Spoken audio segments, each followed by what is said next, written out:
Hello friends, welcome to our channel Plagfee Content. So in today's video, I'm going to discuss about a very interesting topic, that is types of hypothesis. So without wasting any time, let's get started.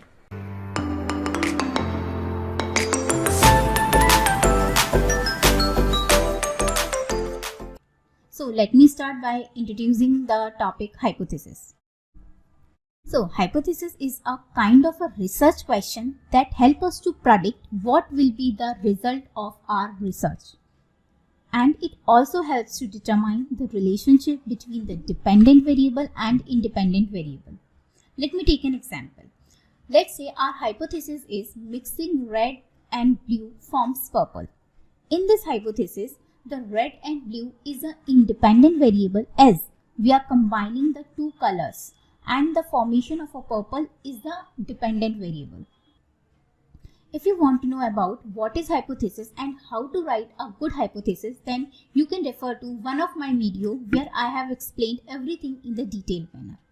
Next, we will come to our main topic, that is types of hypothesis. So as per the notion of some peoples, they say like there are only two types of hypothesis. First is null hypothesis and second is alternative hypothesis. Although they are partially correct, but there are some other types of hypothesis as well that is very important to know the difference between each of them. So when we encounter different kinds of hypothesis, we should not be think like we are out of context or we have never seen these kinds of hypothesis. Let's start with first kind of hypothesis, that is null hypothesis. So null hypothesis is a kind of a hypothesis that proposes no relationship between the two variables, and it is denoted by H0. Let's take an example. Attending physiotherapy session does not affect athletes. Here the researcher is claiming that physiotherapy session does not have any impact on athletes. It means these two variables are not dependent to each other. So it is an example of null hypothesis. Coming to the next, that is alternative hypothesis. It is considered to be the opposite of null hypothesis. In null hypothesis, there is no relationship between the variables, where in an alternative hypothesis, there is a relationship between the variables, and it is denoted by H1 or HA. For example, attending physiotherapy session improves athletes. Here the researcher claims if we attend the physiotherapy sessions, then of course it will improve our athletes.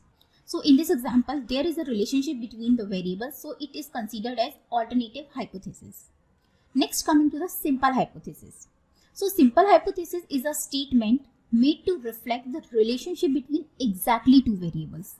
There is one independent variable and one is dependent variable. For example, smoking is a prominent cause of lung cancer. Here the dependent variable is lung cancer and the independent variable is smoking. So there is only one dependent and one independent variable. Next we will move on complex hypothesis. In the complex hypothesis, there is a relationship between multiple independent and dependent variables. It means there can be multiple independent variable and multiple dependent variable. Let's take an example. Individuals who eat more fruits tend to have higher immunity, less cholesterol and high metabolism. So here the independent variable is eating more fruits, while the dependent variables are higher immunity, lesser cholesterol and high metabolism. So there are three dependent variable and one independent variable. Next, move on another type of hypothesis, that is associative hypothesis and causal hypothesis. In an associative hypothesis, that changing of any one of the variable, either dependent or independent, will affect each other. The associative hypothesis only examines the simultaneous occurrence of two or more events. For example, a rise in the number of patients in a particular hospital. That is our hypothesis. That means people get sick due to multiple reasons. For example, seasonal change or any food poisoning or any other factors. Now coming to the causal hypothesis. In this kind of hypothesis, the independent variable directly affects the dependent variable. That means if we change independent variable, that will affect us in the future. For example, the change in the font style of their web page will result in higher engagement. Here, the change in the font style is the independent variable and the result in the higher engagement is the dependent variable. that will be reflected in the future because of change in independent variable. Next, coming to the empirical hypothesis. In this kind of hypothesis, it claims a theory's validation with the help of experiment and observation. Let's take an example. Women who take iron tablets face a lesser risk of anemia than those who take vitamin B12. So this is an example of empirical hypothesis. Next, coming to the statistical hypothesis.